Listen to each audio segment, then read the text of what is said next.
ناظرین معزز، السلام علیکم، خوش آمدید۔ میرے چینل کو لائک، شیئر اور سبسکرائب کریں۔ اسی کے ساتھ بیل نوٹیفیکیشن کو آن کر دیں۔ اب آج کا ویڈیو ملاحظہ فرمائیں۔ شکریہ۔ نور بخش نور کلکتوی 1923 عیسوی تا 2003 عیسوی اور میں۔ جب میری نصابی کتابیں آتیں تو میں کتابوں میں موجود شعری مواد کو اپنی پہلی فرصت میں ایک ہی نشست میں پڑھ ڈالتا تھا۔ اپنے اس عمل سے مجھے ایک عجیب طرح کی مسرت اور فرحت کا احساس ہوتا تھا جسے میں کوئی نام دینے سے قاصر تھا۔ آہستہ آہستہ میرے اس عمل نے مجھے تک بندی کرنے پر اکسایا۔ میں اپنی تک بندیاں اپنے اسکول کے ساتھیوں کو سناتا۔ میں اپنے آپ کو شاعر سمجھتا اور مجھے میرے دوست بھی۔ میں نے جتنی بھی تک بندیاں کی تھیں انہیں محفوظ نہ رکھ سکا۔ صرف ایک تک بندی آج بھی میرے ذہن میں محفوظ ہے جس کا پس منظر درج ذیل ہے۔ ایک بار برائٹ اسٹریٹ سے گزر رہا تھا۔ ایک وین میری بغل سے گزری۔ اس کے پچھلے حصے پر فضل رب موٹر ٹریننگ اسکول لکھا تھا۔ میرے منہ سے بے اختیار نکلا، فضل رب کی گاڑی چلی جا رہی ہے۔ کئی سال بعد جب میں شاعری کرنے لگا تو پتہ چلا کہ یہ موزوں مصرعہ ہے، گو کہ خامی سے بری نہیں۔ 1970 عیسوی میں اپنے محلے کے ایک ہم عمر سے شناسائی ہوئی۔ بعد میں معلوم ہوا کہ وہ شاعر ہیں اور فیروز الدین شوخ کے نام سے ادبی دنیا میں متعارف ہیں۔ آج کل ان کا قلمی نام شوخ لطیفی ہے۔ حسب معمول اپنی تک بندیوں سے میں ان کی بھی سم خراشی کرنے لگا۔ ایک دن انہوں نے کہا کہ میں جو کچھ بھی انہیں سناتا ہوں وہ شاعری نہیں، تک بندیاں ہیں جن کی کوئی حیثیت نہیں ہے۔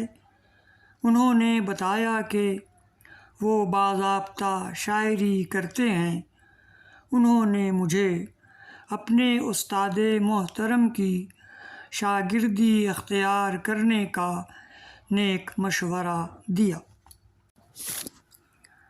ایک دن وہ شمس الہدیٰ روڈ کے ایک مکان کے دروازے پر لے گئے۔ کئی آوازیں دینے کے بعد ایک 8-9 سال کے بچے نے پردہ سرکا کر دیکھا اور چلا گیا۔ چند منٹوں کے بعد ایک خاتون نے پردہ سرکایا، ہمیں دیکھا اور اندر چلی گئیں۔ لگ بھگ 5 منٹوں کے بعد تقریباً 45 سالہ میانہ قد کے لمبو ترے چہرے والے ایک شخص، جن کے سر کے معتدل بال سفیدی کم اور سیاہی زیادہ لیے ہوئے تھے، پنجابی 4 خانہ لنگی اور سیاہ چپل پہنے ہوئے باہر نکلے اور شوخ صاحب کو دیکھ کر بولے، شوخ صاحب ہیں؟ پھر میری طرف دیکھ کر پوچھا، آپ کون ہیں؟ شوخ صاحب نے کہا، یہ ہمارے دوست ہیں، انہیں شاعری کا شوق ہے، ان کے شوق کو دیکھ کر میں انہیں آپ کے پاس لایا ہوں، آپ کے شاگرد بننا چاہتے ہیں۔ نور صاحب نے مسکرا کر بڑی شفقت سے مجھے دیکھا اور شوخ صاحب سے کہا، ٹھہریے، پھر مکان کے اندر چلے گئے۔ تقریباً 1 منٹ کے بعد باہر آئے۔ ان کی انگشت شہادت میں دھاگے سے بندھی ایک چابی لٹک رہی تھی۔ انہوں نے ہم دونوں سے کہا، چلیے بزم میں بیٹھتے ہیں۔ بزم شاکری میں پہنچ کر نور صاحب نے مجھ سے دریافت کیا کہ آپ کیا کرتے ہیں؟ میں نے انہیں بتایا کہ BA سال اول کا طالب علم ہوں۔ انہوں نے ناصحانہ انداز میں کہا کہ میں تو چاہوں گا کہ پہلے آپ اپنی تعلیم مکمل کریں، شاعری کرنے کو عمر پڑی ہے، شاعری کریں گے تو آپ کی تعلیم متاثر ہو سکتی ہے، کیونکہ شاعری بھی ایک جنون ہے، ایک نشہ ہے۔ اگر آپ سچے دل سے وعدہ کریں کہ آپ اپنی تعلیم کو شاعری پر ہمیشہ ترجیح دیں گے تو میں آپ کو شاگرد بنانے پر غور کروں گا۔ میں نے وعدہ کر لیا۔ انہوں نے میرا تخلص شاد مقرر کیا اور میں محمد یعقوب سے محمد یعقوب شاد ہو گیا۔ بزم شاکری میں ہر اتوار کو ممبران جمع ہوا کرتے تھے اور ادبی نشست ہوتی تھی۔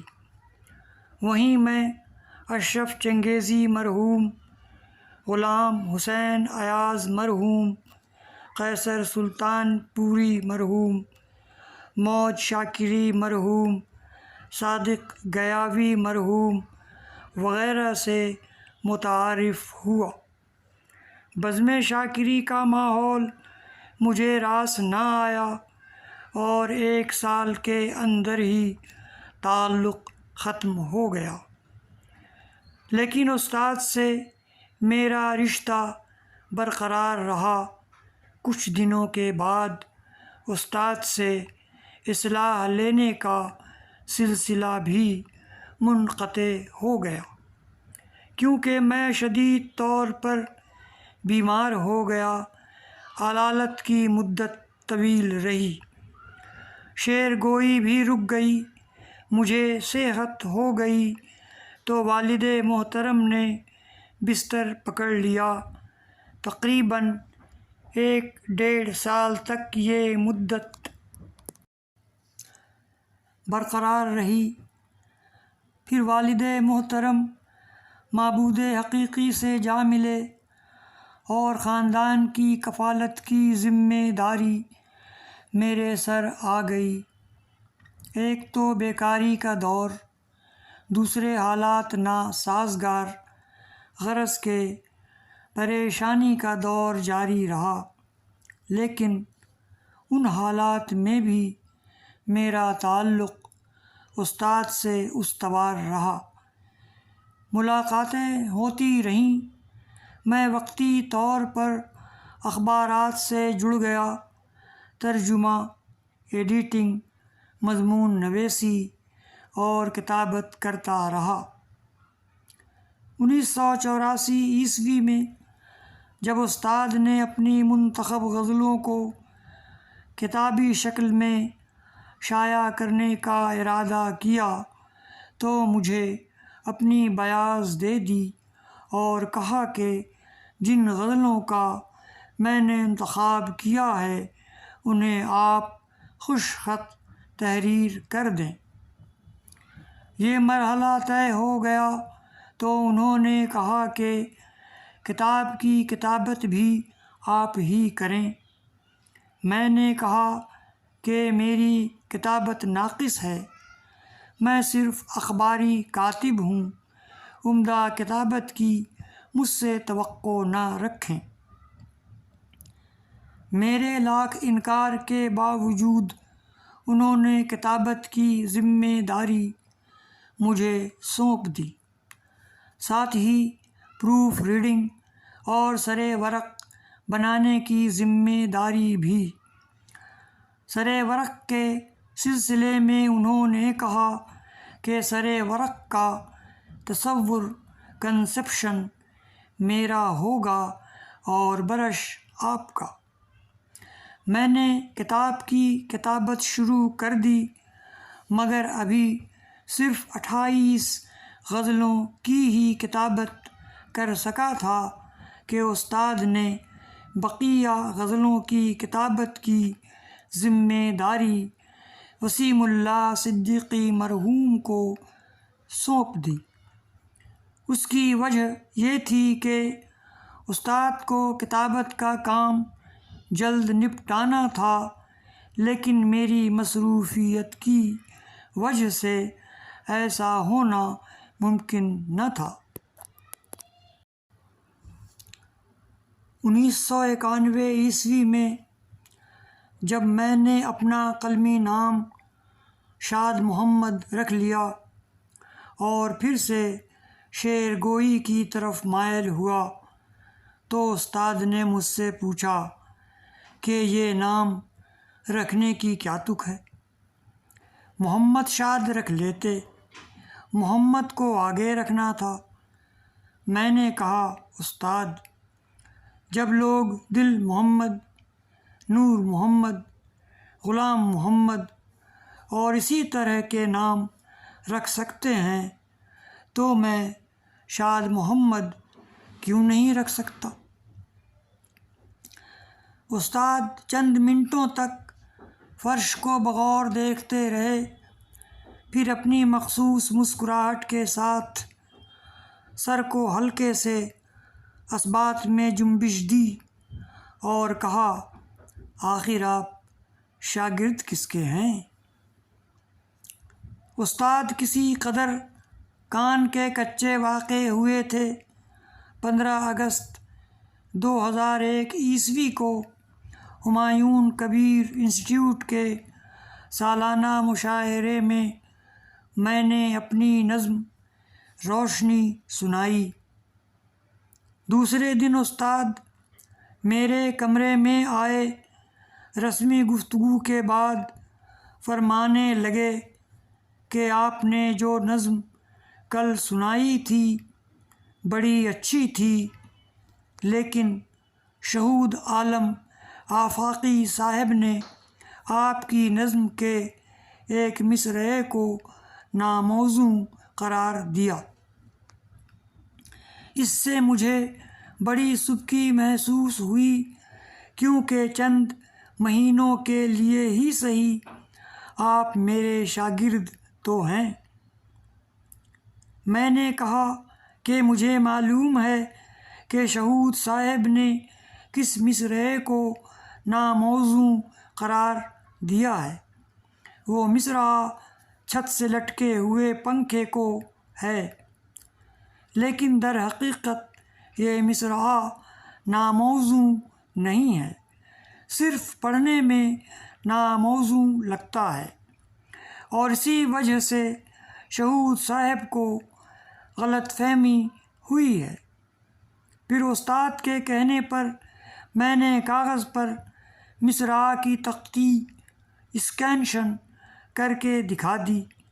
وہ مسکرائے اور بولے، آپ میرے شاگرد ہیں، ناموزوں کہہ ہی نہیں سکتے۔ استاد بڑے ہی منکسر المزاج آدمی تھے، کڑوی سے کڑوی بات بھی مسکرا کر برداشت کر لیتے تھے۔ اگر کبھی غصہ بھی ہوتے تھے تو چند سیکنڈوں میں نارمل ہو جاتے تھے۔ دیگر شاعروں کی طرح کسی قدر خود سطح بھی تھے، صوم و صلات کے پابند تھے۔ مجھے ان کے ساتھ کئی چھوٹے بڑے مشاعروں میں شریک ہونے کا شرف حاصل ہوا۔ وہ ہمیشہ ہمت افزائی فرماتے تھے۔ جب میں خود پر بھروسہ کر کے دوبارہ شعر گوئی پر مائل ہوا تو بولے، میں نے کہا تھا نا کہ شاعری جنون ہے۔ 16 سالوں کے وقفے کے بعد آپ پھر اس جنون میں مبتلا ہو گئے۔ استاد نے مجھے ہمیشہ آپ کہہ کر ہی مخاطب کیا۔ وہ گفتگو شستہ اردو میں کرتے تھے۔ یہ محسوس ہی نہیں ہوتا تھا کہ ان کی گھریلو زبان بنگلہ ہے۔ جب بھی جہاں بھی ملتے بڑی خندہ پیشانی اور بڑے اتفاق سے ملتے۔ میرے ساتھ ساتھ گھر والوں کی بھی خیریت دریافت کرتے۔ بچیوں کی پڑھائی لکھائی کے بارے میں پوچھتے۔ میں نے ان کے چہرے پر کبھی تناؤ نہیں دیکھا۔ ہمیشہ نصیحت آمیز گفتگو فرماتے تھے۔ اپنے مخالفین کے بارے میں بھی نیک خواہشات کا اظہار کرتے تھے۔ مختصر یہ کہ بڑے ہی شریف النفس اور مرنجاں مرنج انسان تھے۔